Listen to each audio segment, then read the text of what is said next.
Banyak pihak khawatir terjadi lonjakan kasus COVID-19 akibat naiknya mobilitas warga selama liburan Natal dan Tahun Baru 2022.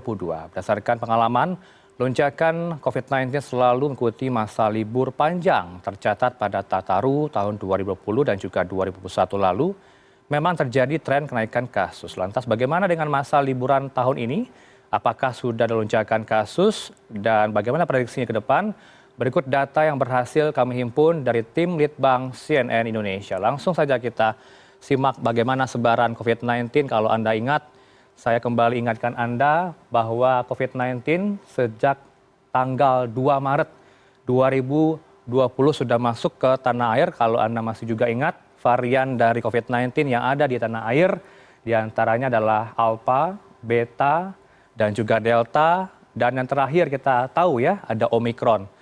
Dan kalau kita lihat untuk perbandingan sebaran COVID-19 selama Nataru 2020 dan juga 2021 lalu, kalau kita lihat ya dari tanggal 27 Desember hingga ke tanggal 2 Januari 2021, untuk tren penularan kasus COVID-19 ini terjadi di angka 108.452 kasus di 27 Desember 2020.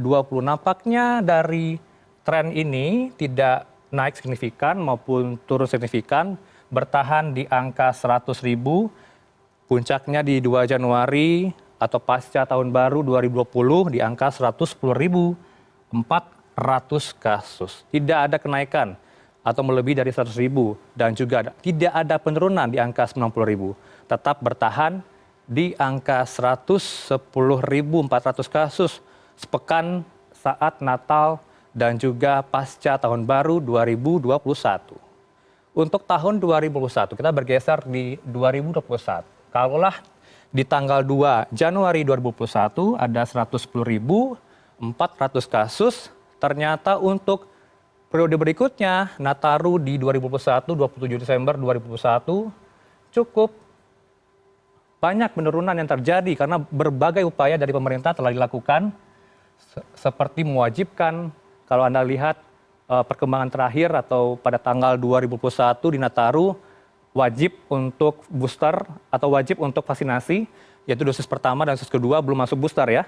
Ini masyarakat harus diwajibkan untuk melakukan vaksinasi. Tentunya ini mendorong masyarakat untuk melakukan vaksinasi sehingga angka 4.456 kasus terjadi di tanggal 27 Desember 2021 untuk kasus hariannya. Dan untuk sepekan hingga tanggal 2 Januari 2022 masih bertahan di angka 4.000, tidak naik di angka 5.000 dan tidak juga turun di angka 3.000. Artinya tidak ada tren kenaikan atau penurunan kasus COVID-19 harian yang signifikan dari periode 2020 juga dan 2021. Lantas bagaimana untuk 2022? Informasi yang kami himpun dari Litbang CNN Indonesia untuk 2022 ini, karena masih belum masuk Nataru, karena kita berada di tanggal 4 pada hari ini, 4 Desember 2022, sehingga kami input data dari tanggal 30 November hingga tanggal 2 Desember, karena masih belum menerima data untuk tanggal 3, kami dapatkan hingga tanggal 2 Desember ini, yaitu 4.179 kasus. Sebelumnya malah 5.000 ya, 5.609 kasus yang terjadi dalam 3 hari terakhir. Artinya tidak ada tren kenaikan maupun tren penurunan karena masih berada di kisaran 4.000 kasus yang terjadi untuk secara skala nasional. Dan kalau kita ambil data dari nasional, yang paling banyak masih berada dipegang oleh Jakarta dan juga wilayah Jawa Timur. Dan perlu kita elaborasi lagi bahwa kenapa masih berada di 5.000 dan juga 4.000? Karena ternyata oleh Menkes menyatakan bahwa varian terbaru ini sudah masuk ke tanah air, mutasi dari virus COVID-19 yaitu Omicron, dan subvarian barunya sudah masuk. Artinya memang gelombang dari Omicron sudah berada di tanah air, dan tentunya lagi-lagi masyarakat diminta untuk tetap selalu menerapkan protokol kesehatan. Oke, kita ke informasi berikutnya. Untuk Menteri Kesehatan Budi Gunadisadikin menyebut kasus virus COVID-19 di tanah air sudah mencapai puncak. Gelombang kasus seperti yang saya katakan tadi, mutasi SARS-CoV-2 Omicron, kemudian subvarian XBB dan BQ1 sudah mendominasi lebih dari 80% kasus COVID-19 yang ada di tanah air. Laju tren kasus COVID-19 dalam 3 hari terakhir di kisaran 4 hingga 5.000 kasus. Namun di sisi lain, Kementerian Perhubungan RI memperbolehkan masyarakat untuk mudik saat libur Hari Raya Natal 2022 dan juga Tahun Baru 2023. Lantas bagaimana antisipasi lonjakan kasus ini saat Nataru nanti? Kita akan coba hubungi dari Satgas COVID-19, terhubung dengan Pak Alexander K. Ginting, Kasubin Dukungan Kesehatan Satgas COVID-19 Nasional. Halo, Assalamualaikum Pak Alex, salam sehat selalu. Salam sehat, Waalaikumsalam. Pak Alex, kalau untuk laju kasus COVID-19 dalam 3 hari terakhir di kisaran 4 hingga 5.000, apakah ini sudah cukup diawasi baik oleh pemerintah hingga kini?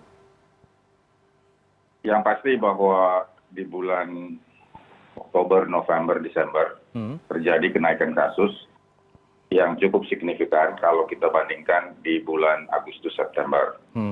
Dan pada saat ini kalau kita lihat dari laporannya Satgas maupun Kementerian Kesehatan, itu jumlah kasus aktif ada lebih kurang 54 ribuan. Dan kemudian kasus baru itu hampir di angka 4 ribuan setiap harinya. Walaupun angka meninggal lebih kurang 30-an per hari. Tapi ini menandakan bahwa kasus COVID itu masih terjadi penularan di masyarakat. Baik di daerah perkotaan, daerah aglomerasi, maupun juga di daerah kabupaten. Sehingga kalau kita lihat di laporan bahwa DKI, Jawa Barat, Jawa Tengah, kemudian Jawa Timur ini kasusnya naik, termasuk juga Sumatera Utara. Dan pengalaman kita selama lebih 2 tahun COVID, setiap libur panjang berarti meningkatnya mobilitas. Dan setiap meningkatnya mobilitas, apalagi dengan adanya varian baru, pasti akan terjadi lonjakan kasus. Oleh karena itu, dalam menghadapi ini tentu pemerintah melalui instruksi Mendagri nomor 4849 tetap menerapkan PPKM level 1 di semua lini, di semua daerah, baik di provinsi, kabupaten kota maupun di pedesaan. Dan tentu dalam hal ini intinya adalah penerapan protokol kesehatan. Dan protokol kesehatan ini adalah melindungi supaya tidak terjadi transmisi. Tapi di satu pihak, pemerintah juga punya kepentingan, yaitu bahwa imunitas masyarakat harus ditingkatkan. Sehingga pemerintah tetap memacu supaya tetap terjadi vaksinasi. Khususnya bagi mereka yang sudah vaksinasi lengkap, supaya masuk ke booster yang pertama atau vaksinasi ketiga. Dan bagi mereka yang rentan, khususnya lansia, sekarang pemerintah sudah mengeluarkan surat edaran untuk menetapkan bahwa berbagai platform dan juga berbagai jenis booster yang akan diterapkan kepada lansia. Jadi ini perlu karena imunitas ini untuk mencegah supaya tidak perburukan. Tapi protokol kesehatan diperlukan untuk mencegah supaya tidak terjadi transmisi. Jadi 2 hal ini yang harus diterapkan sehingga kendati pun nanti kita menghadapi libur panjang, kondisi dan situasi dalam penularan ini bisa terjaga dengan baik. Dan pemerintah juga masih tetap menerapkan surat edaran Satgas nomor 24 dan 25, di mana nomor 24 tentang protokol perjalanan dalam negeri, di mana di situ sudah diatur mengenai vaksinasi sebagai syarat perjalanan, demikian juga protokol perjalanan luar negeri. Jadi ini semua upaya dalam rangka mengkontrol, mengendalikan, mengawasi laju infeksi yang masih terlaksana, masih berjalan di berbagai negara, termasuk juga di Indonesia. Sehingga oleh karena itu, kita merasakan sekarang bahwa pandemi itu belum selesai. Kendati pun ini sudah terkontrol, terkendali, tetapi penularan masih tetap berlangsung. Sehingga kita mengajak masyarakat untuk tetap menerapkan protokol kesehatan. Protokol kesehatan itu mulai dari menjaga jarak, kalau bergejala tidak keluar rumah, tetap memakai masker dalam situasi apapun, dan kemudian percepatan vaksinasi harus tetap menjadi prioritas kita. Ini mungkin yang harus disampaikan ke masyarakat, bahwa vaksinasi itu tidak hanya sekedar persyaratan perjalanan, tapi vaksinasi adalah juga untuk proteksi, untuk perlindungan, khususnya bagi populasi yang rentan, khususnya bagi lansia. Jadi untuk lansia-lansia kita ini harus kita kejar, supaya vaksinasi ketiga ini bisa mencapai sesuai dengan target. Karena kita lihat bahwa pencapaian vaksinasi untuk kelompok lansia ini masih rendah dibandingkan dengan target yang sudah ditetapkan.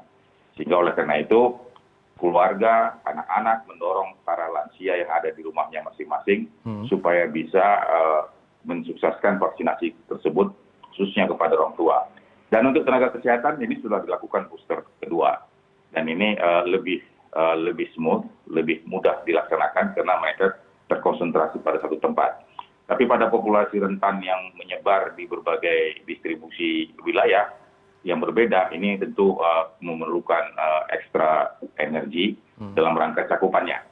Oleh karena itu memang kita berharap vaksinasi kedua ini, khususnya untuk mereka yang booster kedua, kita harap ini menjadi gerakan kemasyarakatan, menjadi gerakan keluarga. Agar anak-anak, agar keluarga mendorong supaya semua lansia untuk ikut mensukseskan vaksinasi ketiga ataupun booster pertama. Dan booster kedua bagi mereka yang sudah booster pertama.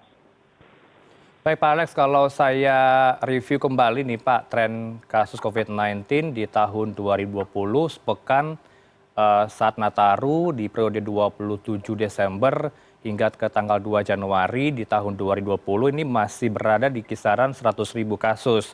Kemudian 2021 kalau saya review kembali 27 Desember hingga tanggal 2 Januari 2022 ini kan tren kasusnya juga di angka masih di 4.000 ya, 4.000 kasus.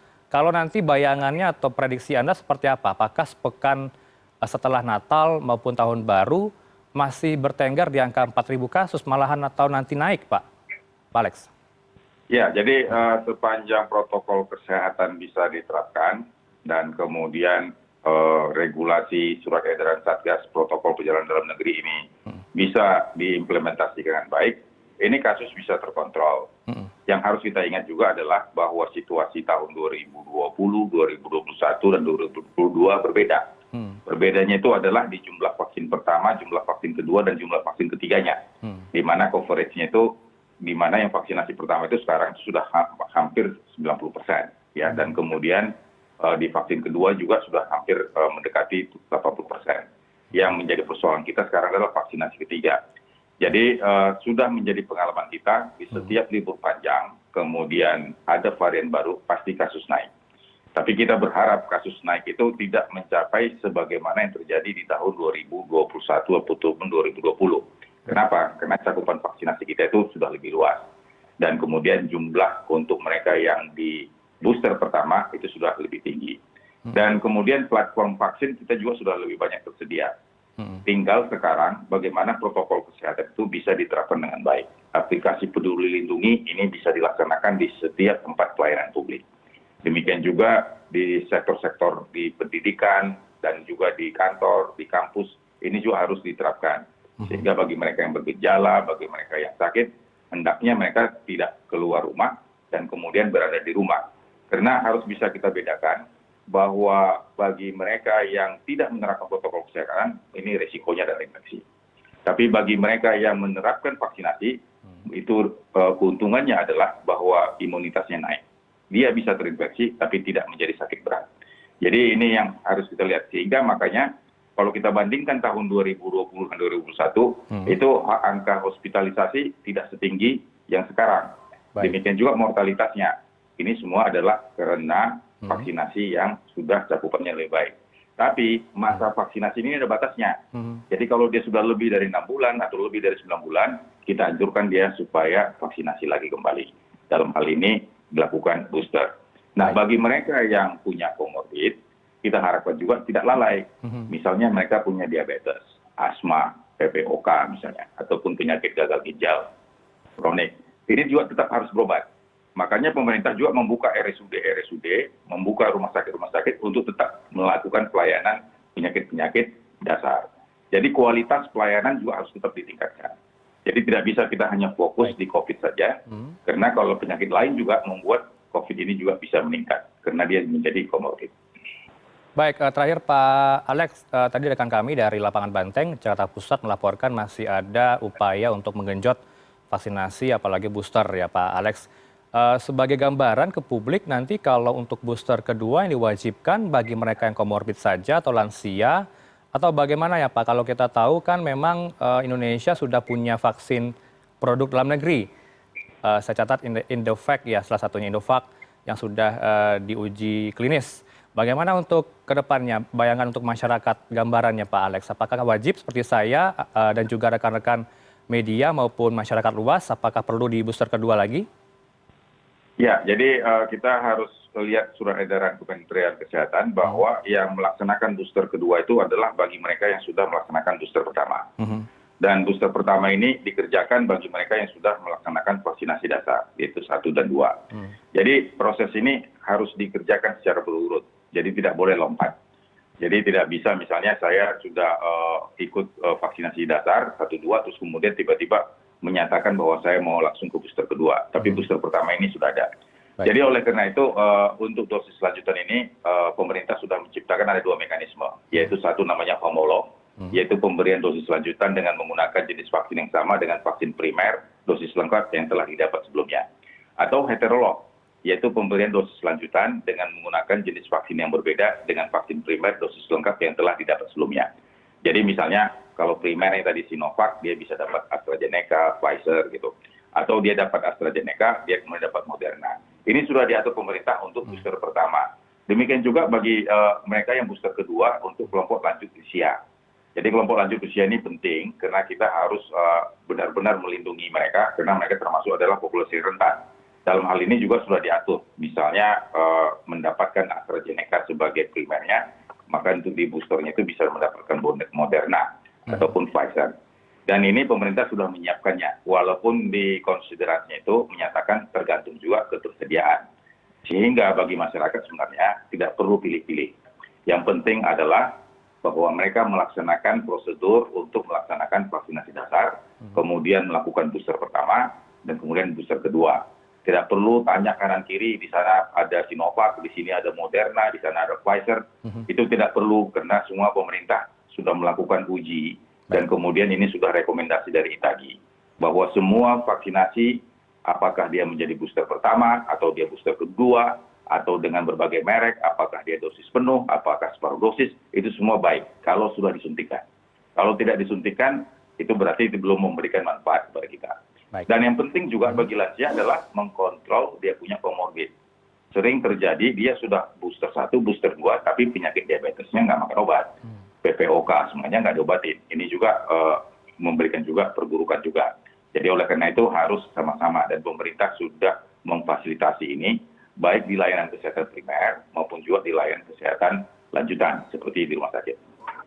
Baik, protokol kesehatan dan juga menggenjot vaksinasi, apalagi booster yang masih dilakukan oleh pemerintah hingga kini ya Pak Alex. Terima kasih atas bincang-bincangnya siang ini dengan kami, CNN Indonesia News Hour, Pak Alex K. Ginting, Kasubdit Dukungan Kesehatan Satgas COVID-19 Nasional. Terima kasih, selamat selalu Pak Alex. Selamat pagi, selamat siang. Berikutnya,